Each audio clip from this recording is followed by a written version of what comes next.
मुंबईसह ठाणे, रायगड, नवी मुंबई, डोंबिवली परिसरांमध्ये प्रदूषणात वाढ होत असल्याचं समोर आलंय। महाराष्ट्र प्रदूषण नियंत्रण मंडळाच्या अहवालामध्ये 12 भागातील प्रदूषणकारी कंपन्यांची आकडेवारी डिसेंबर 2025 मध्ये जाहीर करण्यात आली आहे। यामध्ये कल्याण आणि डोंबिवली भागातील प्रदूषणकारी कंपन्यांचा समावेश आहे। या ठिकाणी वारंवार कंपन्यांमधून होणारी गॅस गळती, आगीच्या घटनांमुळे प्रदूषण होत आहे आणि त्यामुळे नागरिकांच्या आरोग्याला धोका निर्माण झालाय।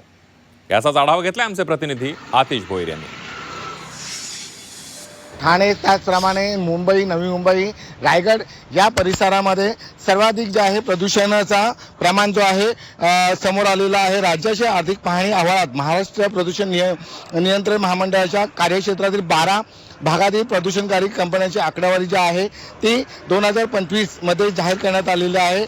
कल्याण विभागातील डोंबिवली क्षेत्रातील प्रदूषणकारी कंपन्यांचा देखील समावेश आहे।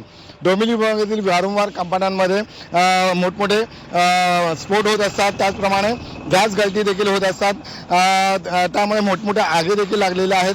प्रदूषण होत असल्याने त्याचप्रमाणे प्रदूषणामुळे सातत्याने रंग जे आहे पाहायला मिळतो। कधी डोंबिवलीमध्ये हिरवा पाऊस तर कधी पिवळा पाऊस, तर त्याचप्रमाणे जे आहे गुलाबी रस्ते झालेले आहेत। त्यामुळे डोंबिवलीकरांची जी आहे ती चिंता जी आहे ती वाढत चाललेली आहे। येणारा या डोंबिवलीमध्ये जे आहेत त्या रासायनिक कंपन्या आहेत ते स्थलांतरित करणार का आणि कल्याण डोंबिवलीकरांना यापासून मुक्तता मिळणार का हे पाहावं लागणार आहे। कॅमेरामन आकिब शेखसह आतिश भोईर, झी मीडिया, डोंबिवली।